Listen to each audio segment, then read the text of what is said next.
Welcome to The Explainer. Today, we're diving deep into a really fascinating foundational concept in Vedic astrology, what's also known as Jyotish. It's this incredible idea that maps the entire cosmos right onto the human body. We're going to be talking about the Kaal Purush, the cosmic man. So let's start with a really big question. Why would ancient sages even think to give something as abstract as time a human form? Well, think about it. We humans, we have a hard time wrapping our minds around things that are formless. To really connect with something, we often need to give it a shape we can understand. Kind of like how people might use an idol to feel closer to the divine. And really, what's more powerful or abstract than time itself, or Kaal as it's known? And the solution the ancient sages came up with was just so elegant. They decided to personify time itself, creating this universal blueprint known as the Kaal Purush.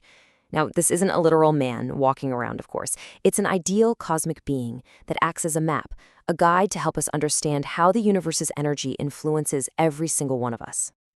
Okay, so this cosmic being is way more than just some beautiful, poetic metaphor. It's actually a very precise anatomical chart. The entire 360-degree zodiac is meticulously laid out over this body, and each of the 12 signs lines up with a specific part.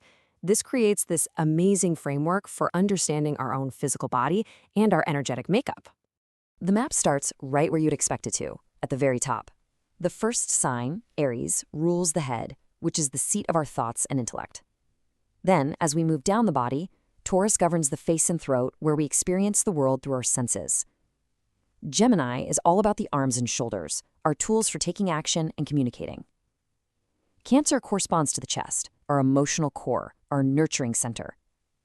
Leo is the solar plexus, the very heart of our personal power.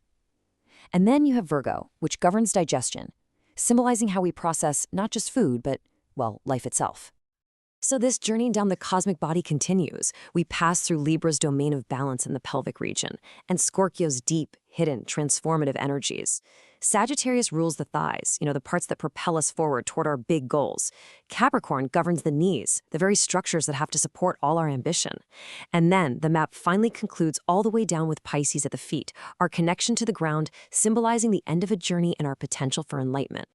Okay, so this brings up a really important question that you're probably thinking right now. Wait a minute, how was any of this different from the sun sign I read about in my daily horoscope? And that question gets right to the very heart of what makes Vedic astrology, or Jyotish, its own unique system. So while Western astrology tends to focus almost exclusively on your sun sign, your core personality, your ego, Vedic astrology puts a much bigger emphasis on the moon sign. Why? Because in Jyotish, the moon is considered the primary indicator of the mind. It governs your emotions, your consciousness, all the imprints you carry with you. So think of it less as your general personality and more like your internal operating system. Now here's the crucial part. This cosmic man isn't just a fascinating story. It's a real, working diagnostic tool. It represents the perfect natural baseline, the ideal template, against which every single person's unique birth chart is measured. This comparison is really the whole game in a Vedic reading. An astrologer is basically looking at two charts side by side. On one hand, you have the fixed, universal chart of the Kaal Purush, where Aries is always the first house. That's the ideal state. And on the other hand, they have your personal chart, your Lagna Kundali, which is a totally unique snapshot of the heavens at the exact time and place you were born. The real insight, the magic, it comes from comparing the two. So for example, in the Kaal Purush chart, the planet Jupiter is naturally strong in the fourth house, which represents home and emotion. Now, if Jupiter is also strong in the fourth house of your personal chart, then those positive qualities of wisdom and expansion are just magnified in your life. But on the flip side, if a planet is weak in both the ideal chart and your personal chart, that highlights an area that might take a little more conscious effort from you. But wait, it gets even deeper. Because these zodiac signs on the cosmic body, they're not just empty spaces. Think of them like kingdoms, and each kingdom is ruled by a planet that has its own distinct personality. The whole thing works just like a cosmic royal court. Right at the center of this court, you have the sun, who is the king, representing your soul, your core identity. The moon is the queen, or maybe the chief minister, who carries out the king's will and governs that inner world of your mind and emotions. And then there's Mercury, the super smart crown prince, logical, a great communicator, and always calculating the next move. Then you have the key cabinet members. There's Mars, the fierce commander of the army, a warrior who just acts, follows the rules, no questions asked. But that powerful force is balanced by Jupiter, the great guru, the teacher. I mean, think about it. A powerful force like Mars can really only be guided by one thing: true knowledge. And that's Jupiter's whole domain. And then there's Saturn. Saturn plays one of the most misunderstood and, honestly, one of the most fascinating roles in this entire cosmic drama, and this quote just captures it beautifully. You could say Saturn is the cosmic accountant. As the son of the sun, his job is to be the watchman. He moves so slowly. In fact, his Sanskrit name, Shaniya, literally means one who moves slowly. He sees everything, he misses nothing, and he keeps a perfect record of all our actions. He is the totally impartial god of justice, and eventually he delivers the results of our karma, whether that's good or bad.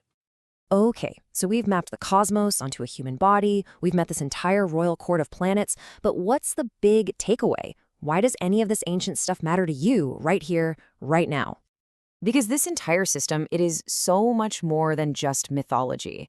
The Kaal Purush gives us this profound and practical framework, a divine blueprint, really, for understanding the unique energetic signature you were born with. So when an astrologer compares your personal chart to this cosmic ideal, they're not just trying to predict the future. What they're really doing is decoding your inherent design. They can see your natural talents, they can pinpoint areas of potential challenge, and they can offer you a kind of roadmap for navigating your life with way more self-awareness and balance. Ultimately, this whole system suggests that you're not separate from this grand cosmic design. You are a unique and absolutely vital expression of it. So the final question isn't really about the stars. It's about you. What part of this incredible story are you here to play?